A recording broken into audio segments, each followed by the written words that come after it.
Olá, galera do primeiro ano, tudo bem com vocês? Aqui é a professora Sandra, quem vos fala, e eu estou aqui para comentar as questões da semana 2 do PET 2 de vocês. Com relação ao gabarito das questões da semana 1, eu já o postei no grupo da sala e também no Conexão Escola. Confiram suas respostas, tá? Como o texto de base para as questões da semana 2 é o mesmo da semana passada, eu gostaria de lê-lo com vocês novamente para que possamos falar sobre alguns aspectos do texto, principalmente os aspectos relacionados ao uso dos verbos, que vai ser bastante cobrado nessa semana 2. Então vejamos aqui. Um menino que escrevia versos. Essa forma escrevia está no pretérito imperfeito do indicativo. E essa ação nesse tempo verbal expressa uma ação habitual no passado, uma ação que se repetia no passado e pode voltar a acontecer no presente. Então, isso é o que nós estamos vendo no título. Depois, logo no primeiro, aqui no início do texto, nós temos vários verbos que estão no pretérito perfeito do indicativo. Olha lá, apontou, levantou, destrocou, respondeu.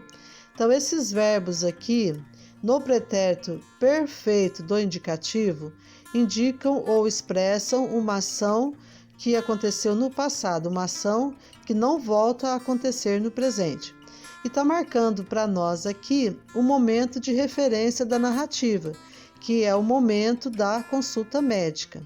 Então, esse momento aqui, a partir desse momento da consulta médica, é que se vai desenrolar toda a história. Então, vai falar o antes dessa consulta médica e vai falar também de como ficou a situação após essa consulta médica. Então, só relembrando, esses verbos estão no pretérito perfeito do indicativo. Apontou, levantou, destrocou e respondeu. Depois nós temos aqui outros verbos como espreitara, batera e conseguira. Esses verbos aqui estão no pretérito mais que perfeito do indicativo. Expressa uma ação no passado, anterior a outra também no passado. E aqui no texto também nós temos verbos no presente. Olha lá, ele escreve versos. Depois, Serafina, hoje você cheira a óleo castrol. Então, nos diálogos, nós temos os verbos no presente e também em outras situações, né? Por que isso ocorre?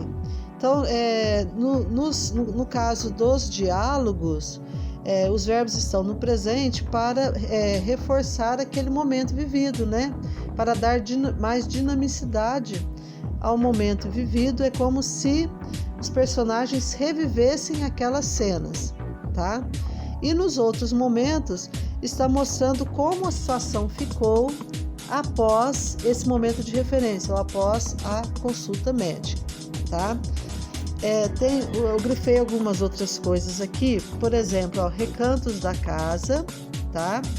E mais para baixo não grifei, mas nós temos aqui, o recanto do quarto, que são dois espaços em que se dão a história, tá? Em que ocorre a história.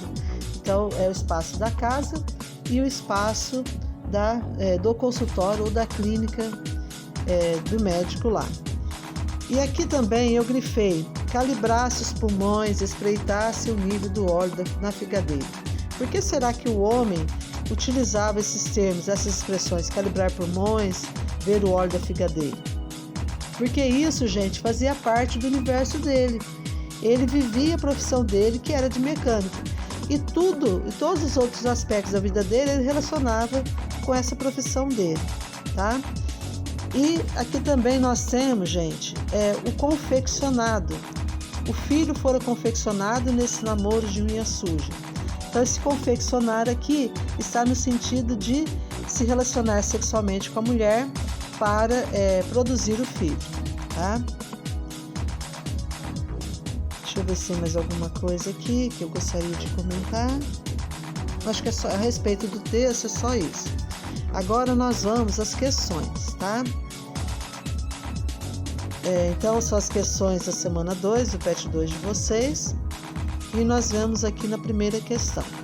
Em uma narrativa, todas as ações se desenvolvem a partir dos pontos de referência no espaço ou no tempo. Esses pontos ajudam a situar as ações umas em relação às outras e funcionam para o leitor como pontos de apoio à interpretação e compreensão da história contada.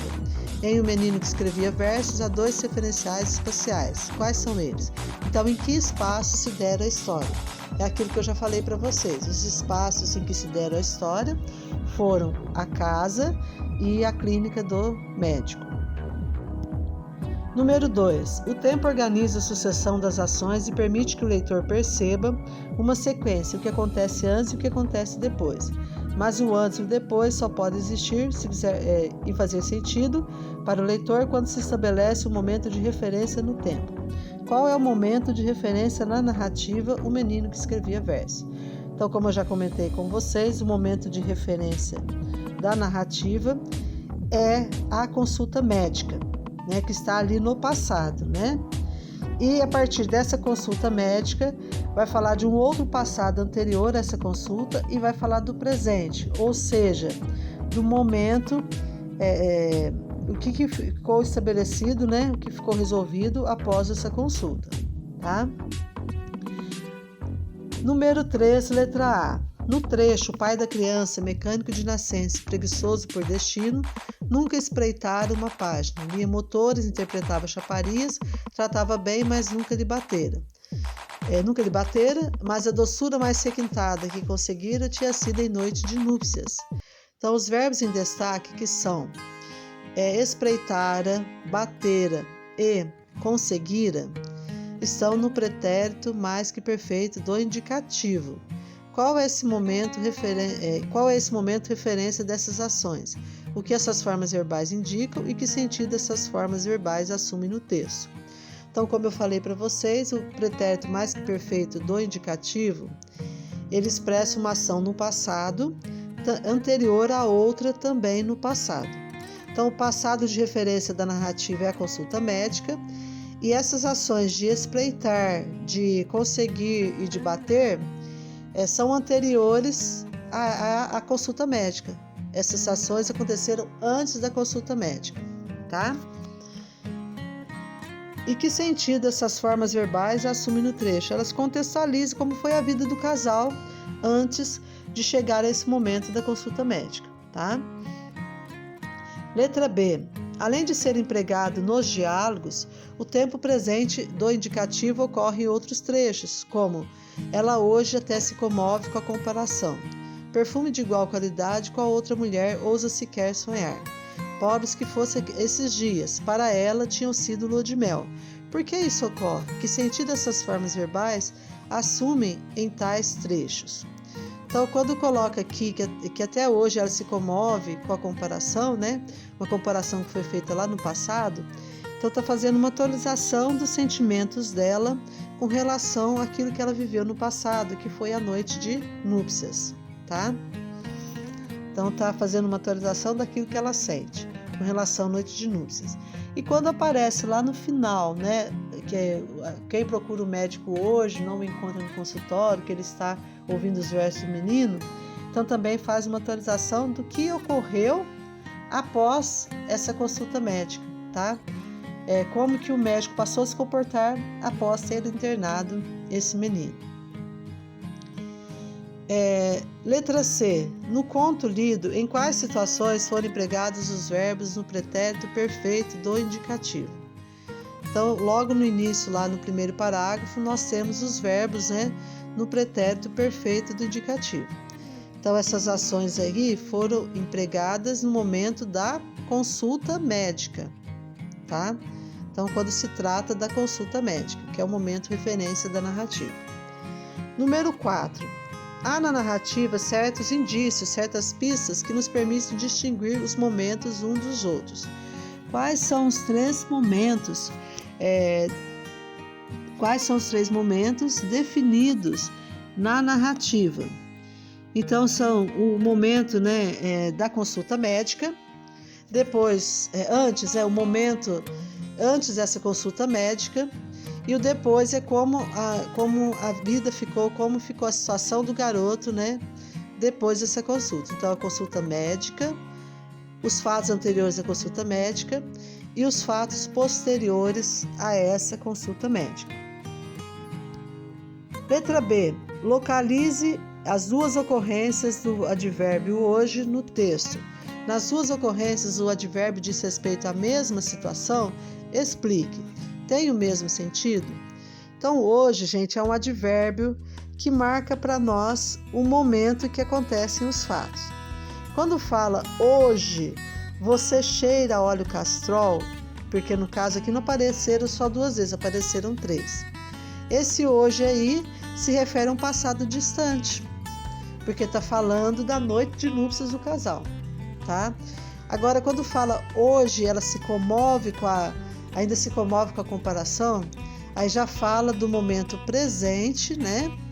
E faz uma atualização dos sentimentos dela com relação ao que ela viveu nas núpcias. E quando se usa o hoje no final do texto, hoje quem procura um médico não o encontra no consultório, está falando sobre como ficou a situação após o menino ser internado. Então, em ambas as situações, quando ela fala hoje ela se comove e hoje quem procura um médico não o encontra no consultório, faz uma atualização da situação. Mas só que as situações são diferentes, né? A primeira situação é os sentimentos da mulher com relação a que ela viveu no passado com o marido, e o segundo hoje se refere a como ficou a vida do médico após ser internado o menino, né? Porque ele não mais fica no consultório, ele só quer ouvir os poemas do menino. Então existe uma diferença aqui. Nos dois casos há uma atualização, só que a primeira atualização é dos sentimentos da mulher e a segunda é do que o médico passou a viver após ter internado o menino.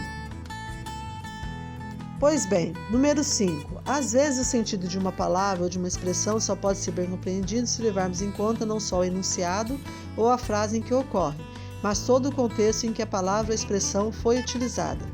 Na frase, Serafina, você hoje cheira a óleo castrol, explique a lógica do pai do menino dirigida à dona Serafina. Então, qual que era a lógica do homem? O homem, ele era mecânico e a vida dele, ele respirava essa profissão. Então, todos os aspectos da vida dele, ele relaciona à sua profissão de mecânico. Então, a lógica dele, ele está pensando que ele está elogiando a mulher, tá? Porque a vida dele é a vida de mecânico. Então, como o universo dele é a vida de mecânico, todos os outros aspectos da vida dele, ele relaciona a esse universo profissional, tá? Letra B. Que palavras ou expressões o pai utiliza em sentido figurado ao exigir que o filho seja submetido pelo médico ao exame geral? Então ele fala que tem que calibrar os pulmões, ele fala que tem que verificar o óleo da figadeira, né? Então são duas expressões que ele utiliza para se relacionar, né? Para falar, né, que ele quer que o filho seja examinado pelo médico, né? Letra C. No trecho, o filho fora confeccionado nesses namoros de unha suja, restos de combustível manchando o lençol e oleosas confissões de amor, qual é o sentido do verbo confeccionar no conto? Então, o confeccionar aqui está no sentido de ter relações sexuais para produzir o filho, ou para fabricar esse filho, né? Vamos dizer assim. Número 6. Quando o doutor pergunta ao menino, dói-te alguma coisa? Ele se surpreende com a resposta. Por quê? Porque percebeu que a doença do menino era terminal? Então, em algum momento ele pensa que o menino tem uma doença grave? Letra B. Porque o menino evidencia oferecer risco para a sociedade por ter traços violentos? Em algum momento nós percebemos que esse menino ele é violento? Letra C. O menino era muito jovem para conhecer as dores que o simples fato de viver pode provocar? Então, ele se surpreende porque ele percebe que o menino, tão jovem, já percebe, né, as dores da vida? Letra D. O menino estava sendo irônico, estava dizendo uma coisa para dar outro sentido?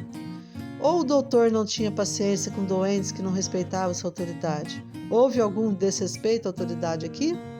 Então vocês voltem ao texto se necessário para que vocês possam responder corretamente. Bem, pessoal, essas foram as orientações da semana 2 do PET 2 de vocês. Eu espero que vocês tenham me compreendido. Se ficou alguma dúvida, vocês podem me acessar pelo chat Conexão Escola ou por meio do grupo da sala. Então, bons estudos, boa semana e fiquem todos com Deus. Um abraço e até o próximo vídeo.